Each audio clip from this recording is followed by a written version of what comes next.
Tonight on Need to Know, adults with disabilities are 4 times more likely to report their health to be fair or poor compared to those with no disabilities. Why is this happening and what's needed to eliminate barriers to care? That's next. Also on the show, how skiing without limits is changing the way some in our community view themselves and their self-worth. And the world of dance grieves a beloved talent who called Rochester home and strived to make dance accessible to everyone. Don't go anywhere. A special Dialogue on Disability Week edition of Need to Know starts right now.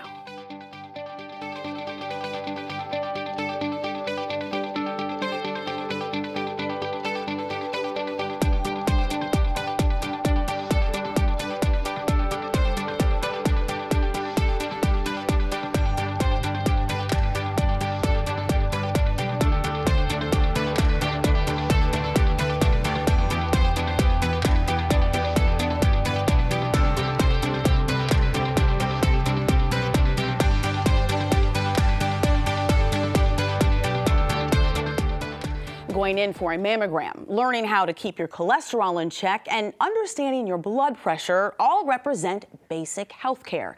And yet what we might call basic and easily accessible are anything but for some individuals with disabilities.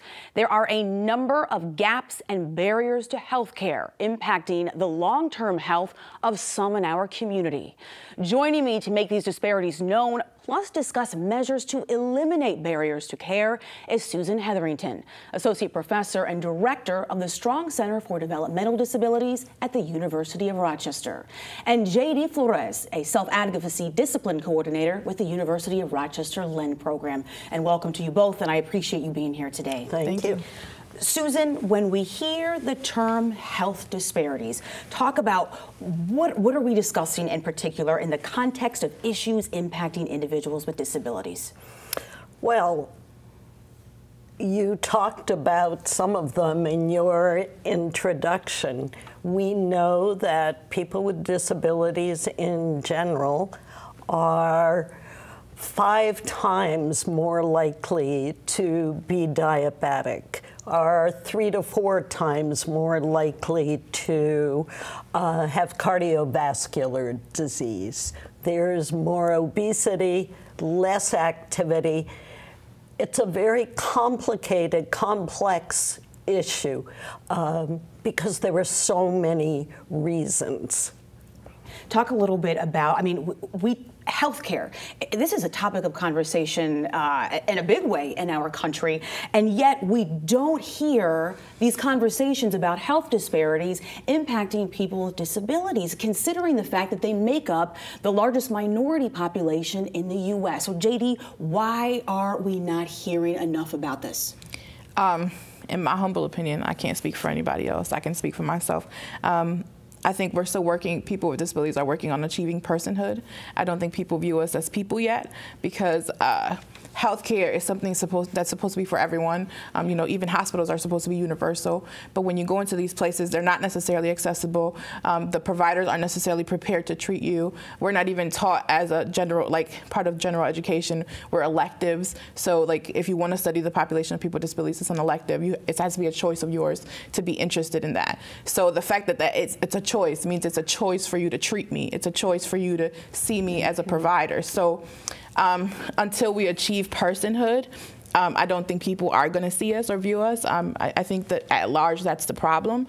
And then part of it is we don't have expendable wage. We struggle to get employed. So we also don't have these private insurers. So if a provider chooses not to see a person with Medicaid insurance, then I just don't get to see that person, which is also why we struggle with dentistry, which is why folks don't get to see dentists. And so they lose their teeth or they have these huge surgeries 4 or 5 times in their lives to, address things that could have been, if they had preventative care, it wouldn't have been a worst case scenario. So, it's a laundry list of reasons, but to me, that would be the biggest.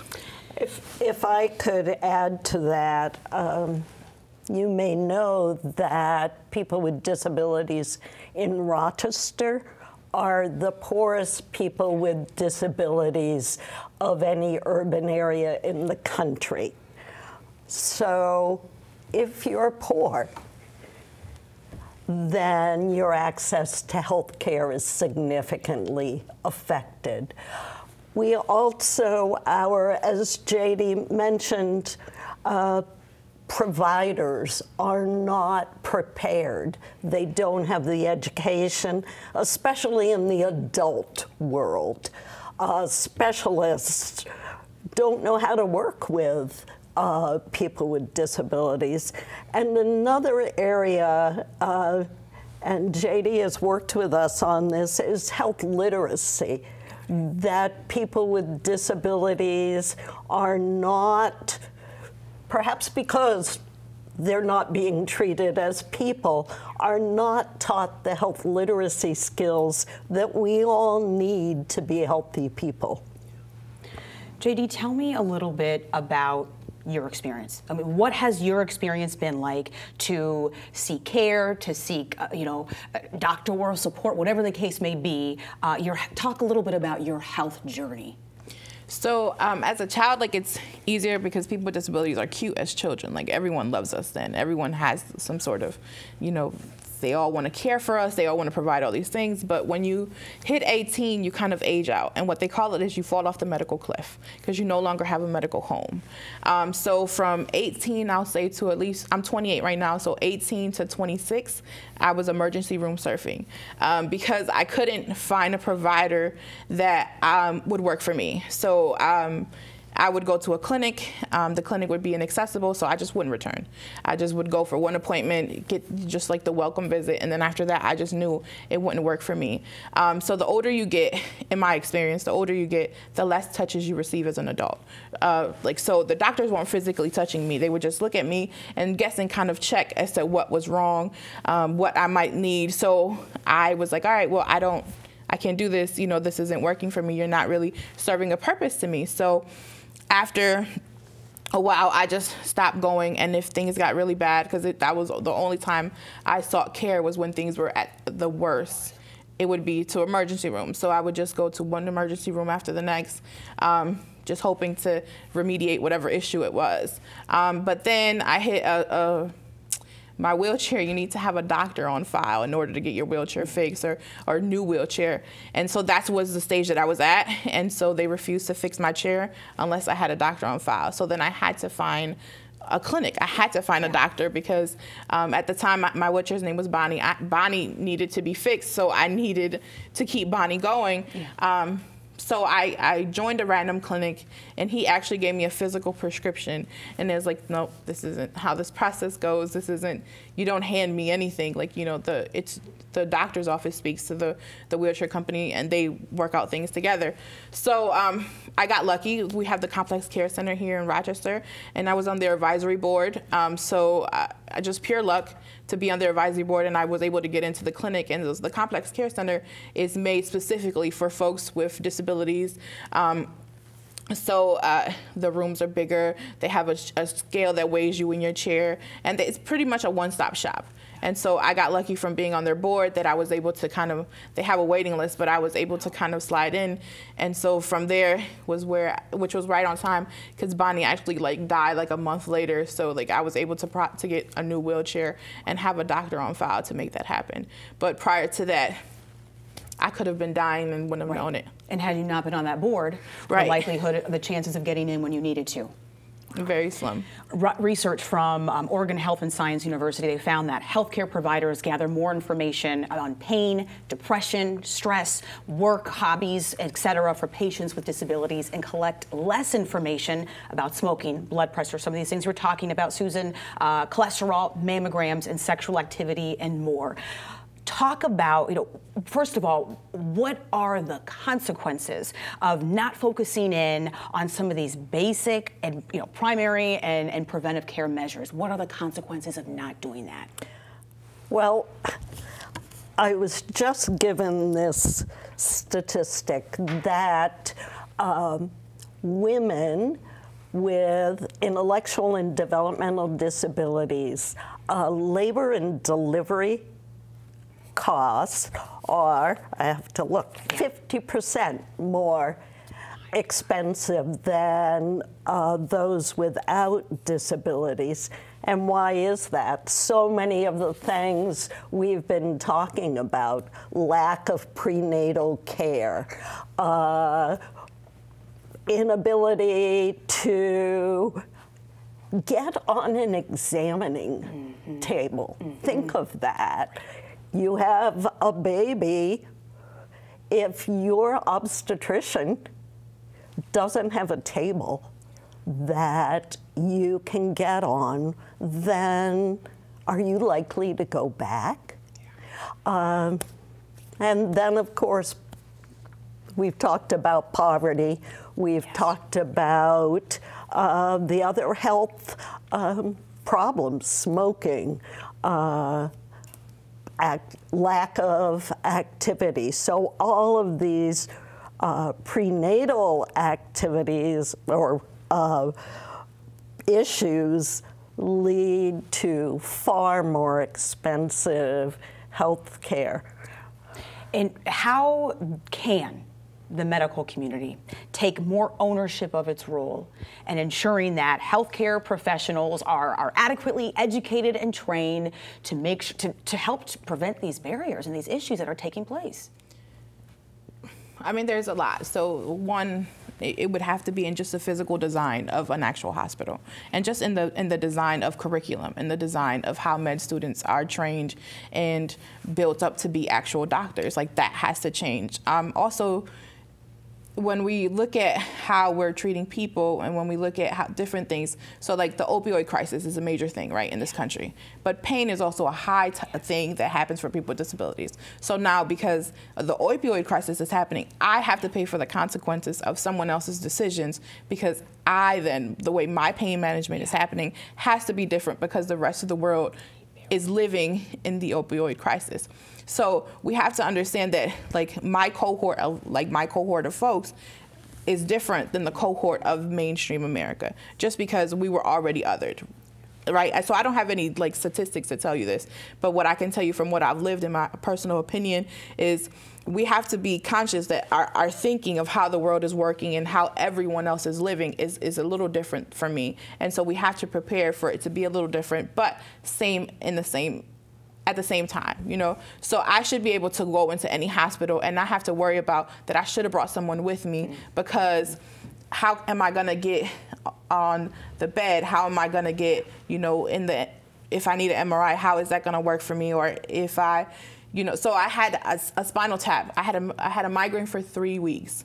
And so no one knew what was happening. So I had to have a spinal tap. And so the fact that I have scars on my body from different surgeries, so the doctor was ill-prepared onto how to do this. Now, this is a scary thing for anyone. So, like, if you scared and you telling me you scared, how am I gonna trust you? How does that work?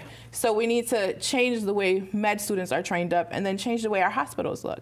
So if you ever get a chance, it's the Complex Care Center. One of the good things about it is that it's so spacious. So, like, I fit in there, my wheelchair fits in there, and whoever I bring in there fits. And I get weighed. I hadn't gotten weighed in like 5 years prior to going there.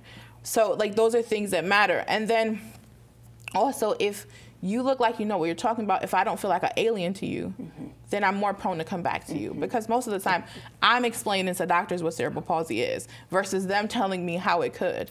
And then we also need to look at, like, the research side. So statistically, like, speaking, researchers can kind of tell you where your body's gonna go in 5 years. No one can tell me where my body's gonna be in 5 years. No one can tell me what to expect. Even now, like, as much pain that I'm in, no one told me at 19, like, yo, when you hit 28, like, things are gonna get harder for you. Your joints are gonna hurt this much, and no one could tell me, like, the progression of my body. But we have a general standard of how people's bodies are gonna go. Why isn't there one for me? Let's look at the Rochester community. Where are we progressing in the right direction in terms of addressing these barriers, and where do we still have room to make change? Well, JD mentioned the Complex Care Center at the University of Rochester Medical Center, and that is a wonderful move in the right direction. We haven't talked a lot about the transition from pediatric to adult health care, but those issues are huge. And You can go there if you're lucky, like JD, but there's a very long waiting list. They can't possibly meet the needs of everyone with not just disabilities, but complex chronic health care needs. And so we need to train the larger population of healthcare providers. We need to train people with disabilities to have better health literacy. And there are the bigger issues of poverty and the marginalization of people with disabilities, as well as the even bigger problem of having a disability and being a person of color. Yeah. Much more that we're out of time for now, but much more that we can talk about. And I hope that you'll both join me again so we can continue this conversation. So a huge thank you to my guests for joining me and for taking the time to explain where we are in our community right now and where we need to go in relation to this issue.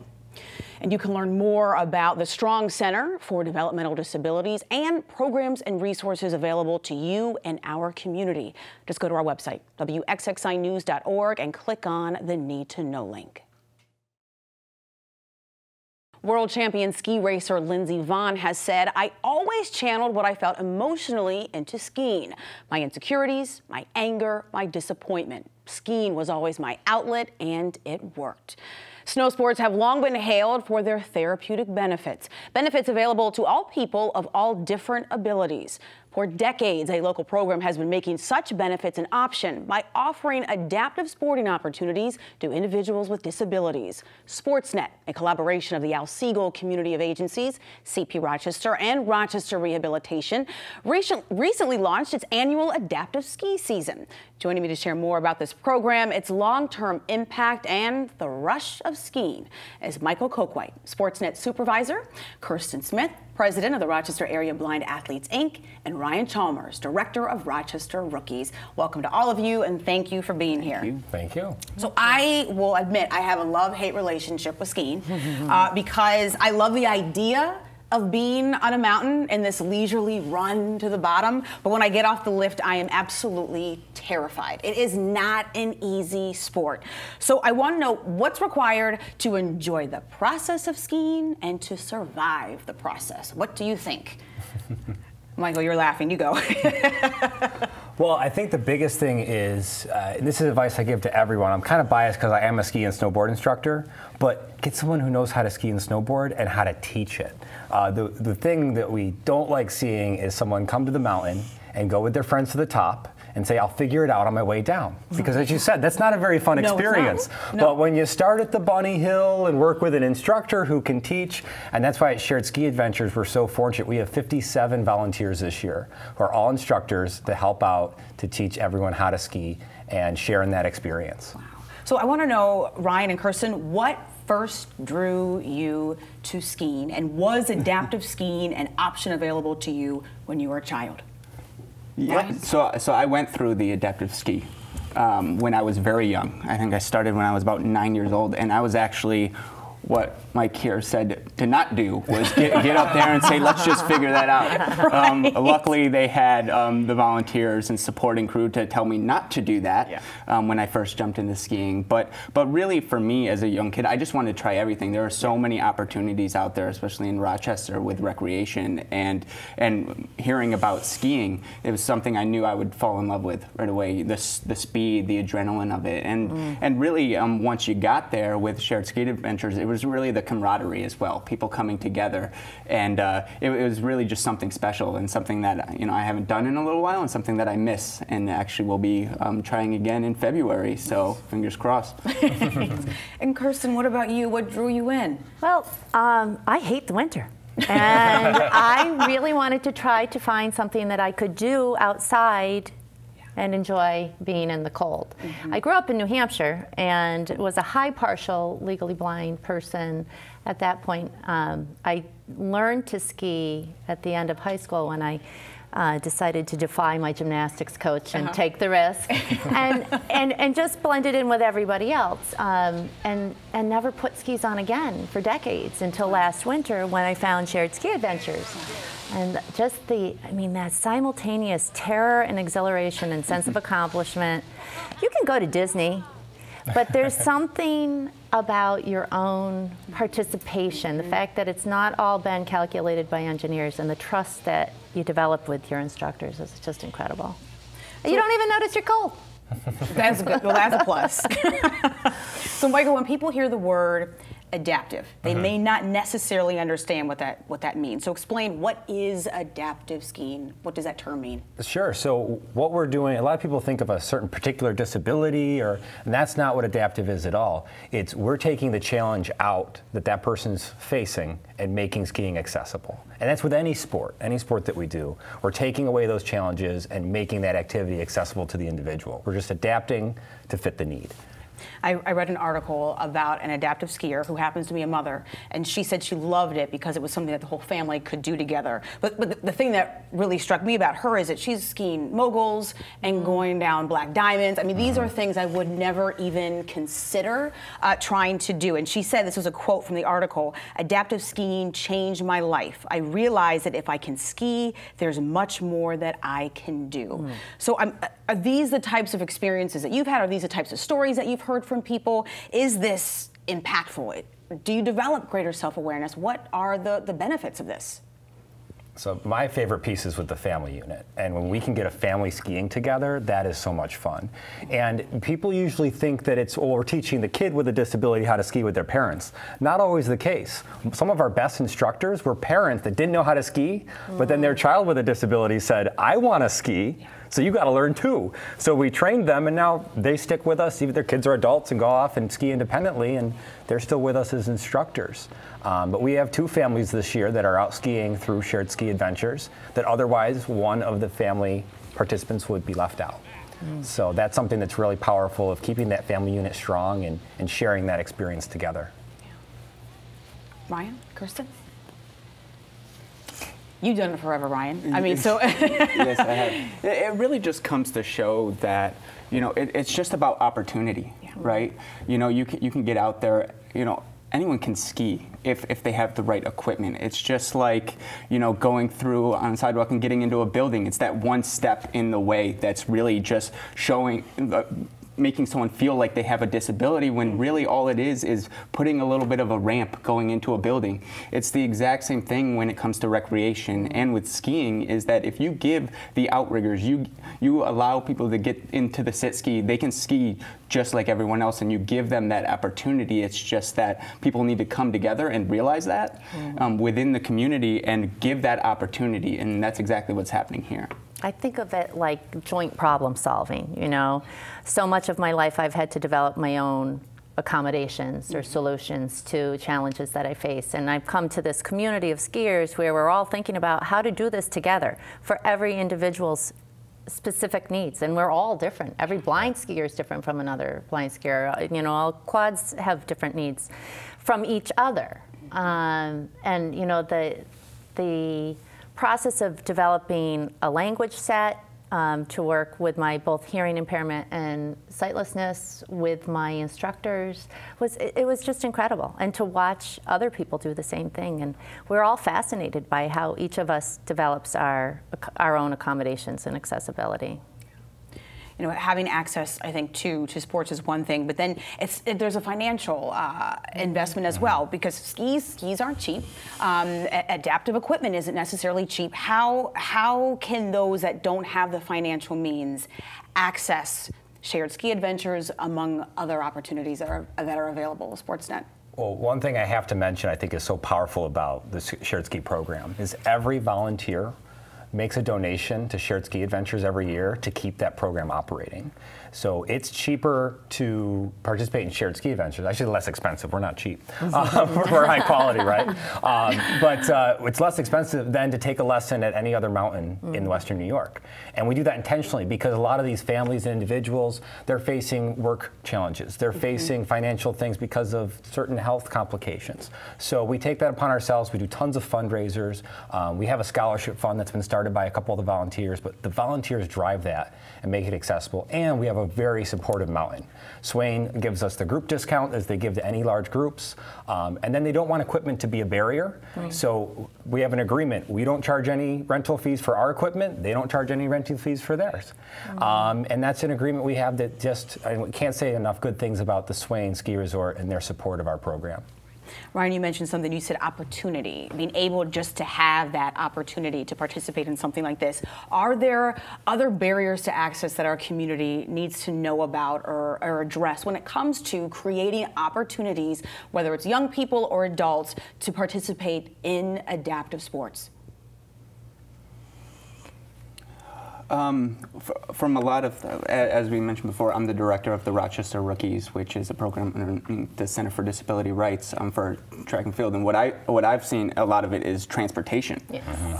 Right, that's one of the biggest things. Is that I can only speak for the Rochester Rookies right now, but we're the only one within a 2-hour radius that has ambulatory and track and field program, and people are coming from an hour and a half away. That's a parent that's driving on a Saturday morning an hour and a half. It's the same thing going the opposite direction. So it's really the biggest thing that I've seen is that transportation, those opportunities for people, because there are people out there that want to participate in all recreation, like skiing, and so they just have to be able to have the opportunity to get there. I would Unfortunately, I'm sorry, we are out of time. I wish we could keep going. We're out of time, but I have to thank you, Michael, Kirsten, and Ryan, for joining me today and for being a part of this conversation. You can learn more about Sportsnet and the varied adaptive sports and inclusive recreation opportunities available in our region by going to sportsnetny.wordpress.com. And the Rochester community is mourning the loss of a renowned and beloved dancer, choreographer, and teacher who changed the lives of many in our region. Christopher Morrison died in New York City on Saturday, January 12th, after a months-long battle with pancreatic cancer. Morrison was born in Jamaica and came to the U.S. to join Garth Fagan Dance in 1990. He retired from the dance company in 2005 and went on to teach modern dance at the Hochstein School, while also performing in faculty showcases and on other well-known dance stages in Rochester. While at Hochstein, he worked with dancers of all abilities, including those with physical and cognitive disabilities in need of movement therapy. Morrison's grace, humility, compassion, and talent will be greatly missed. And that wraps up a special Dialogue on Disability Week edition of Need to Know. Dialogue on Disability Week is a partnership between WXXI and the Alsego Community of Agencies in conjunction with the Herman and Margaret Schwartz Community Series. Thank you for joining me tonight and throughout the weekend here on WXXI TV. Have a great night.